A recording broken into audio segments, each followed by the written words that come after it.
Tonight on Sports Central, we'll be going over our next schedule preview of this 2020 offseason, and it will be over the big surprise of the 2019 season, which was the Minnesota Golden Gophers.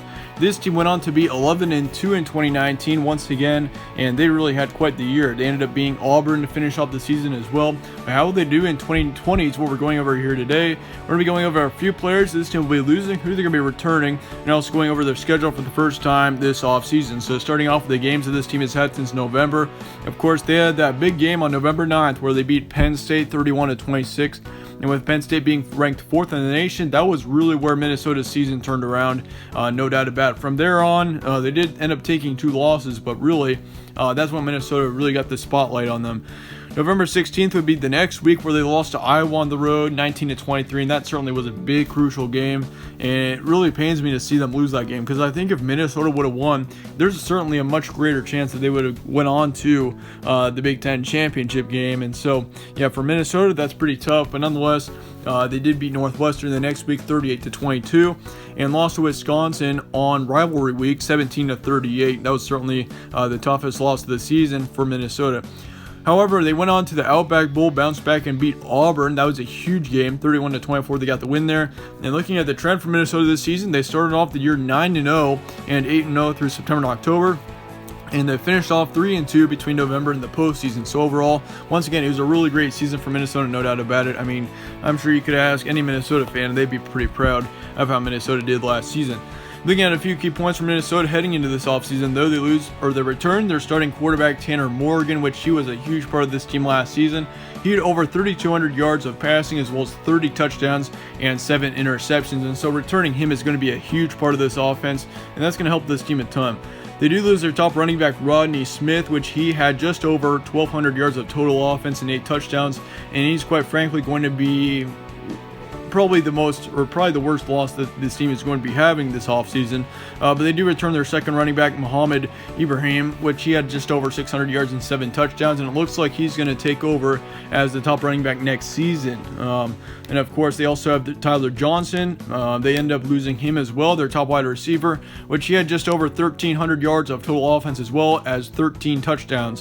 So that's going to be a really tough loss too. But they do return their second receiver, Rashad Bateman, which he had just over 1,200 yards of offense as well as 11 touchdowns this season too. So they do have a couple really tough losses, and Rodney Smith and Tyler Johnson, losing those 2 guys will likely be the toughest losses for Minnesota heading into the offseason. But nonetheless, returning their second receiver and second running back will certainly be a big help for Minnesota this next season. They also return all of their other wide receivers, which they have 2 other wide receivers that got a lot of action this season, and they had a combined 450 yards. So that's going to be helpful too, no doubt. They do lose 1 offensive lineman, 1 defensive lineman, as well as 1 linebacker, and also 2 in the secondary on defense. So they do lose 4 starters on defense, but really that's not all that bad. I mean, you'll see with most teams, they lose at least 3 to 4 on the defensive side. So for Minnesota, that's pretty average. But yeah, Minnesota has a ton of potential in 2020, in my opinion. I mean, with Tanner Morgan under center and also having Muhammad as well as Rashad Bateman, those guys have a ton of potential still. I think Minnesota's got potential to be a Big Ten West champion as well as a Big Ten champion. I mean, no doubt about it. Minnesota's got potential to do that.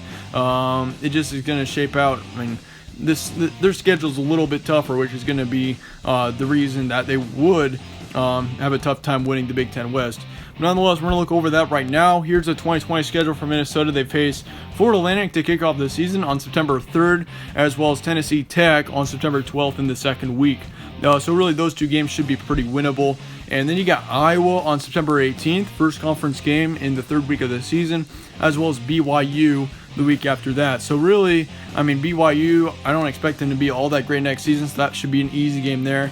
But nonetheless, I mean, you get to be at home for the entire September, but October, it's not really the same story. I mean, you got to be on the road for 4 of your 5 games.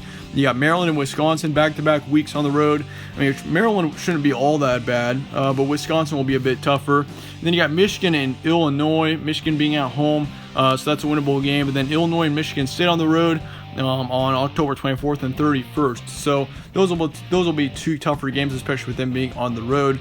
But then it's on to Purdue on November 7th, Northwestern on the 21st after a bye week, and then Nebraska to finish off the season on Black Friday. But here's what I'm expecting right now. I'm only going to give you 3 wins. Of course, I'll be going over every game on this schedule in the summer in our official prediction video, but nonetheless, I'm going to give you Florida Atlantic, Tennessee Tech, and BYU, 3 more obvious wins. But nonetheless, I do expect them to have guaranteed wins against those teams. But quite frankly, I mean, it's really tough for the Big Ten schedule otherwise. I mean, once again, that October is going to be brutal, having to be on the road so much. I mean, 4 of your 5 games, 4 of your 5 weeks, you're on the road. And you also don't have a bye week all the way until November 14th. You've got a really late bye, so that certainly could throw a wrench in things as well. Nonetheless, your record estimation for Minnesota will be 8-4 to 10-2. That's what I'm kind of expecting. I think that they could easily improve on last season, but I think that in the end they're going to stick right around where they were last year. At 8-4 to 10-2, 10-2 being on the high end. But nonetheless, let me know your thoughts in the comments below on Minnesota. Let me know whether you'd have them being better or worse. Also, let me know your record predictions, your schedule predictions, all of that.